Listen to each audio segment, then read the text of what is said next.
మీ business ఏదైనా మీ ఊర్లో promotion చేయాలంటే అది సుమన్ టీవీతోనే సాధ్యం. ఇప్పుడే సంప్రదించండి. Hi hello welcome to Suman TV. నేను మీ పవన్ని.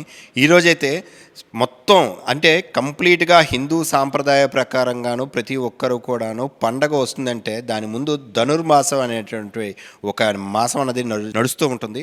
ధనుర్మాసం అంటే 30 రోజుల పాటు ప్రతి ఒక్కరు కూడా భక్తి శ్రద్ధలతో పల్లెటూరులో ఎప్పటికి కూడా చాలా అంటే ఆచారాలు ఇంకా క్లోజ్ అయిపోలేదు, కొనసాగుతున్నాయి అనడానికి ఈ ధనుర్మాసం పల్లెటూరులో జరిగినటువంటి ఈ చక్కటి నగర సంకీర్తన కార్యక్రమం ఇవన్నీ కూడాను పల్లెటూరులో చాలా కనువిందు చేస్తుంటాయి. అసలు ఈ ధనుర్మాసం అంటే ఏంటి, ఈ ధనుర్మాసంలో నగర సంకీర్తన ఎందుకు చేస్తూ ఉంటారు, ఈ ధనుర్మాసం యొక్క ప్రత్యేకత ఏంటి, అవన్నీ కూడాను తెలుసుకునే ప్రయత్నం చేద్దాం. నాతో పాటు రండి. ధనుర్మాసం అనేది 30 రోజులు నగర సంకీర్తన చేస్తూ ఉంటారు. పల్లెటూరుల్లో ఇప్పటికి కూడాను చాలా కనువిందుగాను తెల్లవారుజామున లెగిచి నగర సంకీర్తన చేస్తూ వెళ్తూ ఉంటారు. అసలు ఈ నగర సంకీర్తన ఎందుకు చేస్తారు, ఈ ధనుర్మాస ప్రత్యేకత ఏంటి, అసలు ఈ ధనుర్మాసం ఎందుకు చేస్తూ ఉంటారు? చాలా మంచి విషయం. ధనుర్మాసం అనేది ధనురాశిలో రవి ప్రవేశించిన దగ్గర నుంచి ధనుస్ సంక్రాంతి అనే పేరు. ఈ ధనుస్ సంక్రాంతి నుంచి మకర రాశిలో రవి ప్రవేశించినంత వరకు నడిచే కాలాన్ని ధనుర్మాసం అంటారు. ఈ ధనుస్ సంక్రాంతి నుంచి మకర సంక్రాంతి మధ్యకాలంలో విష్ణు సంబంధమైనటువంటి ఆరాధన విశేష ఫలితాన్ని ఇస్తుంది. అందులో భాగంగా ప్రతిరోజు కూడా నగర సంకీర్తన అనేది పూర్వకాలం నుంచి ఉంది. ప్రాతకాలమే బ్రాహ్మీ ముహూర్తంలో భక్తులందరూ కూడా కాలకృత్యములను నెరవేర్చుకొని స్వామివారి యొక్క హరినామ సంకీర్తనతో గ్రామ వీధుల్లో నడియాడుతూ ఉంటారు. ఆ విధంగా చేయడం ద్వారా మేలు కొలుపు అనే భావనతో కూడా ఈ ప్రాంతంలో పల్లెటూరులో ఆ పదాన్ని వినియోగిస్తూ ఉంటారు. పట్టణాల్లో నగర సంకీర్తన అంటారు. ఈ మేలు కొలుపు అనేది ప్రజలలో చైతన్యం తీసుకురావడం కోసం, రాబోయే తరాల వాళ్ళందరికీ కూడా మన హిందూ సాంప్రదాయము, మన దేవీ దేవతల యొక్క శక్తియుక్తులను తెలియజేయడం కోసం, సాంప్రదాయ ఆచార వ్యవహారాలని ముందుకు తీసుకెళ్లడం కోసం పెద్దవాళ్ళందరూ చేస్తూ ఉంటారు. తద్వారా శరీర ఆరోగ్యము, మంచి బుద్ధి, ఆలోచన, జ్ఞానం కలుగుతూ ఉంటుంది. ఇందులో ఆ రకంగా భక్తి భావన కూడా కలుగుతూ ఉంటుంది, పుణ్యగతులు కలుగుతాయి.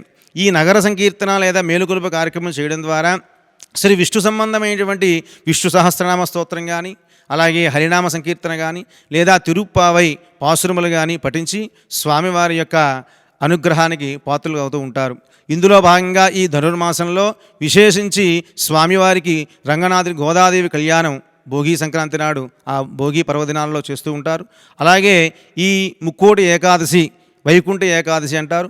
స్వామివారు ఉత్తర ద్వార దర్శనం ద్వారా స్వామివారిని ముందు తీసుకుని వచ్చి తద్వారా భక్తులందరూ కూడా అదే మార్గంలో నడవడం ద్వారా దానిని ఉత్తర ద్వార దర్శనం లేదా వైకుంఠ ద్వార దర్శనం అని అంటారు.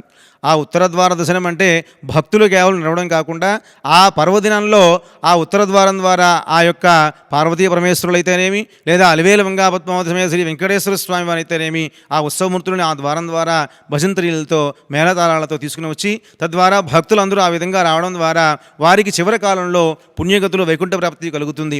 ఆ విధంగా ఈ మార్గశిర పుష్యమాసాలలో వచ్చేటువంటి ధనుస్ సంక్రాంతి భక్తులు ఆరాధన చేయడం ద్వారా ధనుర్మాసంలో విశేషంగా స్వామివారి అష్టోత్తరనామార్చనలు అయితేనేమి, పూజా కైంకర్యములు అయితేనేమి, ధూపదీప నైవేద్యములు అయితేనేమి ఇవన్నీ జరిగించడం ద్వారా ఆ ధనుర్మాసంలో వచ్చేటువంటి శక్తి మిగతా రోజుల్లో చేసేటువంటి పూజా ఫలితానికంటే రెట్టింపు ఫలితం వస్తుందని మనకి శాస్త్రం చెబుతోంది. తద్వారా ఈ ధనుర్మాసంలో ఇలాంటి విశేష పూజా కార్యక్రమాలతో పాటుగా స్వామివారికి కళ్యాణ మహోత్సవం, అలివేలంగా పద్మాసమే శ్రీ వెంకటేశ్వర స్వామి వారి కళ్యాణ మహోత్సవము, అలాగే తిరువీధి మహోత్సవము అత్యంత వైభవపేతంగా చేస్తూ ఉంటారు. అలాగే గ్రామాలలో భజనాది కార్యక్రమాలు, అలాగే కోలాటములు, భక్తి శ్రద్ధ పూజా కార్యక్రమాలని కూడా చేస్తూ తరిస్తూ ఉంటారు. ఈ విధంగా ధనుర్మాసం చేయడం ద్వారా విశేషమైన పుణ్యం కలుగుతుందని మనకి నమ్మకం.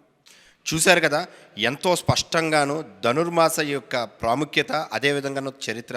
అంటే ధనుర్మాసం అనేది ఈరోజు ఈ నగర సంకీర్తనలు చేస్తూ మన హిందూ సాంప్రదాయాన్ని భవిష్యత్ తరాలకి ఎంతో చక్కగాను చెప్తూ, అదేవిధంగాను పొద్దున సరికే లెగిచి కాలకృత్యాలన్నీ తీర్చుకుంటూ నగరంలో అంటే వీధుల్లో తిరుగుతూ ఆ నగర సంకీర్తన, ఆ గోవింద నామాలను స్మరిస్తూ భగవద్గీతను మొత్తం అందరికీ అంటే విశ్లేషిస్తూ అందరికీ కూడా చెప్తూ అందరిని కూడా చైతన్యం పరచడానికి చేపట్టినటువంటి ఈ కార్యక్రమం ఎంతో విశిష్టమైనటువంటి కార్యక్రమం. అటువంటి ఈ విశిష్టమైనటువంటి కార్యక్రమం ద్వారానే ఈరోజు ఈ నగర సంకీర్తన ఇవన్నీ చేస్తూ ధనుర్మాసం యొక్క ప్రాముఖ్యతని గురువుగారి మాటల్లో తెలుసుకుందాం. ఇంకా చూస్తూనే ఉండండి. Thank you. సుమన్ టీవీ.